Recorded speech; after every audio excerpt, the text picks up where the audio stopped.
ప్రముఖ machinery DL moody గారు ఒకానొక సభలో ఒక వ్యక్తితో రక్షణ గురించి చెప్తూ తన వ్యక్తిగత విషయాలు పంచుకుంటాడు. వారి తల్లిదండ్రులు ఇద్దరు ప్రార్థనా పరులు, భక్తి పరులు అనవచ్చు. చాలా చిన్న వయసులోనే తన తండ్రి మరణించటం, తన తల్లి నాకేమీ అక్కర్లేదు, నువ్వు రక్షణ పొందితేనే చాలు అని డిఎల్ మూడీ గారిని గట్టిగా పట్టుకొని ప్రభువుకి ప్రార్థన చేసేది. అయితే ఆయనకి అస్సలు ఇష్టం ఉండేది కాదు. ఎప్పుడు చూడు మా అమ్మ నా బుర్ర తినేస్తుంది అనుకున్నాడు.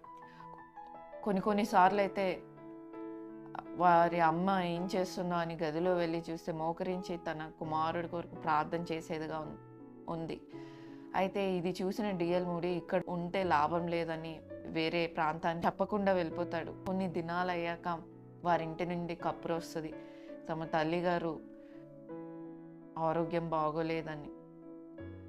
సరే మా అమ్మని చూడటానికి వెళ్ళాలి, క్షమాపణ అడగాలి అనుకుంటాడు, కానీ మళ్ళా ఆగిపోతాడు. మళ్ళా నన్ను దేవుణ్ణి సొంత రక్షకునిగా అంగీకరించమని, ఆమె గిరి గీసిన దాంట్లోనే నేను ఉండాలి, నా ఇష్టానుసారంగా నేను జీవించలేను అని వెళ్ళడు. ఆ తర్వాత ఒక తలంపు వస్తుంది ఆయనకి, ఒకవేళ మా అమ్మ మరణిస్తే ఎట్లా అని. అప్పుడు వెంటనే ఆ తలంపు రాగానే వెంటనే బయలుదేరే దారిలో ఒక శ్మశాన వాటిక దగ్గర ఎక్కడైతే తన తండ్రిని పాతి పెట్టారో అక్కడికి వెళ్తాడు. వెళ్ళంగానే తన తండ్రి పక్కన ఇంకొక శ్మశానం తవ్వి ఉంటుంది. ఒక్కసారి డిఎల్ మూడీ గారి గుండెల్లో ఒక రాయి పడినట్టు ఎంతో భయపడిపోతాడు. మా అమ్మకి ఏమైనా అయిందా అని. తీరా తెలుసుకున్న విషయం ఏంటంటే తన తల్లి కూడా మరణిస్తుంది. అక్కడికక్కడే మోకరించి దేవుడిని వేడుకుంటాడు, ప్రభువా నా మీద కృప చూపించు నాయనా, నా ఆత్మ కొరకు ప్రార్థించేవారు ఎవ్వరు లేరు, నన్ను కనికరించు తండ్రి అని చెప్పి ఆ రాత్రంతా ఆ శ్మశాన వాటికలో తన తల్లిదండ్రుల సమాధి దగ్గర ప్రార్థన చేసి ఒప్పుకుంటాను.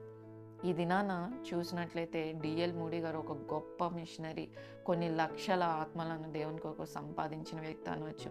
నిజంగా తల్లిదండ్రుల ప్రార్థన ఎంత ప్రశస్తమైందో మనం చూడవచ్చు. కానీ తన అంతగా వాడబడినప్పటికీ తన తల్లిదండ్రులు చూడలేకపోయారు. ఆ బాధ చాలా కాలం ఆయనతో బాధపడేవారు. చూడండి, ఎఫెసీ పత్రిక 6:1 చూసినట్లయితే, పిల్లలారా మీ తల్లిదండ్రులకు లోబడండి, నీ తల్లిని తండ్రిని సన్మానించమని రాయబడి ఉంటుంది. ఇదైనా ఎంతమంది మన తల్లిదండ్రులు ఏదైనా చెప్తే మాట వింటామా అసలు? మా అమ్మకి ఏం తెలియదులే, మా నాన్నకి ఏం తెలీదు, నాకే అంత తెలుసు అనుకుంటాం. ముఖ్యంగా యవనస్తులు తల్లిదండ్రుల మాట వినటానికి ఇష్టపడరు. ఒకానొక దినం వస్తుంది, వారు లేని సమయంలో ఎంతో బాధ, ఎంతో పశ్చాత్తాపం, అరే ఆ రోజు మా నాన్న